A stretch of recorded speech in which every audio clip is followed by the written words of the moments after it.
Comment poser des diagnostics en téléconsultation? Deux ouvrages récents écrits par des télédocteurs tentent de répondre à une question qui laisse encore sceptique bon nombre de médecins. La téléconsultation est un nouvel exercice, non théorisé, non enseigné, sans études de pratique, et la communauté médicale est divisée à son sujet, explique la docteure Ségolène Puéclon, coordonnatrice du manuel de télésémiologie, que vient de publier la plateforme de téléconsultation Livy. Dans le manuel, nous étudions de façon descriptive et méticuleuse cette pratique nouvelle, pour qu'elle soit soumise à expérimentation et discussion entre médecins, ajoute-t-elle. Un ouvrage comme le manuel de télésémiologie n'est qu'une première pierre, c'est une évidence, estime la docteure Puéclon. Il est vraisemblable qu'une partie sera modifiée, complétée, voire retirée au fur et à mesure que les études et expérimentations se poursuivront, reconnaît-elle. La docteure Marion Lagneau, co-autrice avec la docteure Anne-Sylvie Poisson-Salomon de Téléconsultation, de l'interrogatoire à la décision clinique, Vuibert, constate aussi les réticences de nombreux médecins.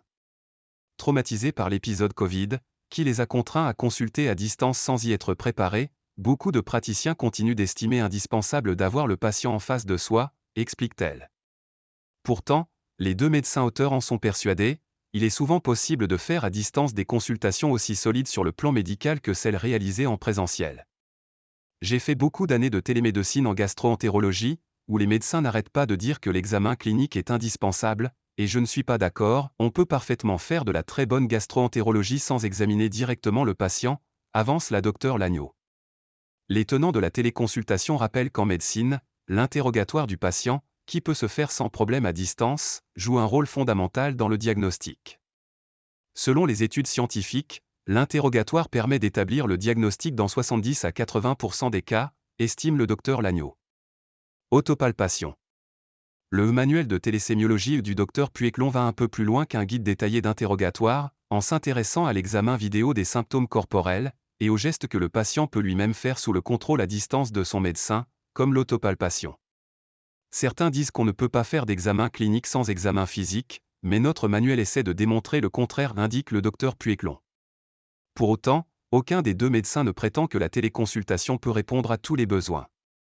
Le 100% télémédecine n'a pas de sens, estime le docteur Puéclon, qui préfère évoquer la construction pour le patient de parcours digiphysique, mêlant médecine présentielle et télémédecine. Médecin généraliste et enseignante en faculté de médecine, la docteure Stéphanie Sidorkiewicz jette un regard prudent sur la téléconsultation, qu'elle pratique elle-même occasionnellement, mais uniquement avec ses patients réguliers. C'est vrai que l'entretien avec le patient représente une partie majeure de la démarche diagnostique, explique-t-elle.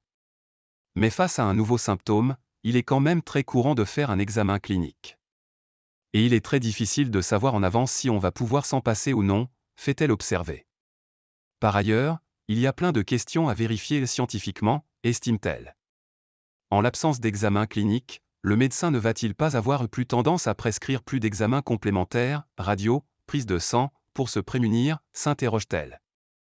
En 2021, une publication de l'Académie nationale de médecine rapportait que selon plusieurs études, des télédocteurs avaient montré une plus grande propension à prescrire des antibiotiques que leurs confrères voyant directement leurs patients.